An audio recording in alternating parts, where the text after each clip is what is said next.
Hello students, स्वागत है आपका एक बार फिर से एसएसटी पे। तो स्टूडेंट्स, इसमें हम देख रहे हैं न्यूमेरिकल को, सारी चीज़ों को काफ़ी अच्छे से हमने इसके पहले तब तक सारी चीज़ों को हमने काफ़ी अच्छे से देख लिया हुआ है और अब बारी आ गई हमारी न्यूमेरिकल की देखने की बारी है।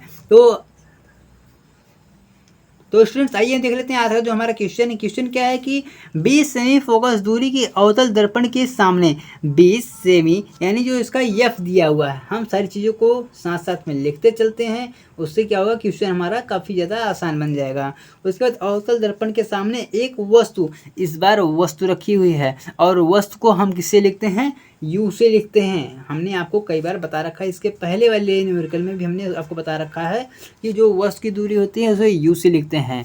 अब हमको क्या ज्ञात करना है कि हमको प्रतिबिंब की स्थिति ज्ञात करना है। तो हमको प्रतिबिंब की जो स्थिति है उसको ज्ञात करने के लिए हमको वी का पता होना बहुत जरूरी है। अर्थात जो प्रतिबिंब है वो बनेगी कहाँ, कैसे बनेगी, तो हमको यहाँ पर वी ज्ञात कर लेना है।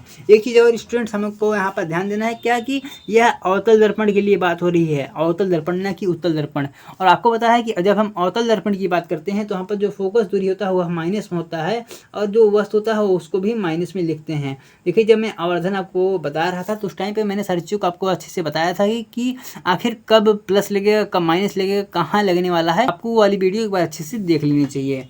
तो स्टूडेंट्स अब आते हैं अपने फार्मूले पे। तो ये देखिए कुछ इस प्रकार से फार्मूला यहाँ पर अप्लाई हो जाने वाला है 1/f।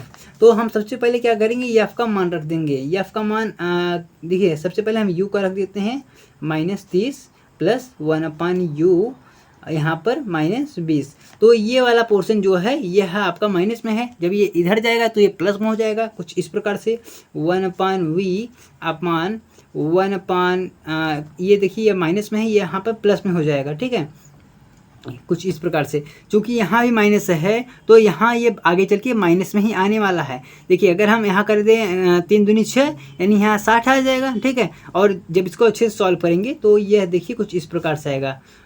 यहाँ 3 आ जाएगा, 3 में वो भी इसके माइनस में आएगा चूँकि यहाँ पे माइनस है। ठीक है, अपान 2 देखिए +2 60। ठीक है, तो -3 + 2 कितना हो जाता है, ये आ जाता है आपका -1/60। तो स्टूडेंट देखिए, जो v का मान आता है ये आपका -60 आता है, -60 सेमी। ये देखिए ये आपका जो v है इसके सामने ये इसका 60 आ रहा था, लेकिन ये माइनस में भी था, तो ये आपका -60 ये आपका फाइनल आंसर आ जाता है। तो स्टूडेंट्स ये आपका हो गया आंसर। अब हम देखते हैं इसका हम अगला क्वेश्चन। तो स्टूडेंट्स आपके क्वेश्चन है कि एक अवतल दर्पण की वक्रता त्रिज्या यानी जो r है, ये आपका वक्रता त्रिज्या, इसको हम r से लिखते हैं, ये आपके 20 सेमी दिया गया है। यदि कोई वस्तु अवतल दर्पण से 15 सेमी दूरी पर रखी है, अवतल दर्पण है यानी माइनस में होगा। ठीक है, और यह वस्तु की दूरी है, वस्तु की दूरी को हम u से लिखते हैं, वस्तु की दूरी को u से 15 सेमी पर यह रखी हुई है। इसके बाद क्या है कि दर्पण से वस्तु की प्रतिबिंब की दूरी ज्ञात कीजिए, यानी हमको v का मान ज्ञात करना है।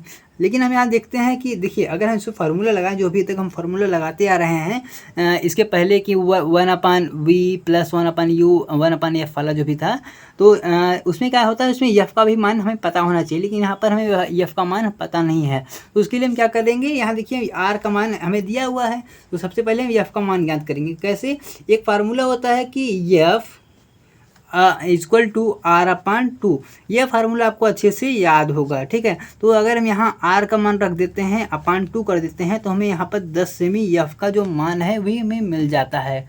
लेकिन हमें जो f का मान है, देखिए ये भी आपका माइनस में ही होगा, हम अवतल दर्पण की बात कर रहे हैं, तो जो आपका ये मान आएगा ये भी माइनस में आ जाने वाला है। अवतल दर्पण में फोकस दूरी या आपका r हो, जो भी हो u है, यह सब माइनस में ही हो जाता है। तो स्टूडेंट्स अब हमें यहाँ पर f का मान मिल चुका है। अब हम सवाल को काफ़ी अच्छे से सॉल्व कर सकते हैं। तो आइए देख लेते हैं अपना जो फार्मूला हमारा क्या हो जाता है, 1/u + 1/v = 1/f। ये हमारा फार्मूला हो जाता है। तो अब इस फार्मूले पर सारी चीज़ों को एक बार अच्छे से रख देते हैं, रख के देखते हैं कि आंसर आ रहा है कि नहीं आ रहा है, सही है गलत है। तो सबसे पहले ये देखिए कुछ इस प्रकार से मान को हम रख देंगे, यहाँ पर 10 आ गया। अब हम इसको यहाँ ले जाएंगे, जब इसको यहाँ ले जाएंगे तो ये प्लस में हो जाएगा, और लेकिन चूंकि यहाँ पहले से माइनस में है तो जो आपका ये माइनस था ये आपका माइनस में, देखिए मैं आपको यहाँ करके दिखा दे रहा हूँ, शायद आपको कुछ कन्फ्यूजन हो जाए। यहाँ ये माइनस है 10, यहाँ प्लस हो जाएगा, ये जो माइनस है यहाँ आने के बाद ये प्लस में हो जाएगा, ये कुछ इस प्रकार से, ठीक है।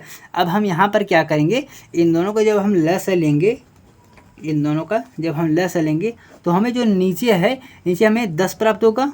यहाँ पर कुछ इस प्रकार से जब हमें 10 प्राप्त हो जाएगा और ऊपर क्या है 10 एक्के 10 हो जाता है। यहाँ पर माइनस है, यहाँ माइनस ही लगेगा और यहाँ पर ये 2 आ जाता है, ठीक है 2।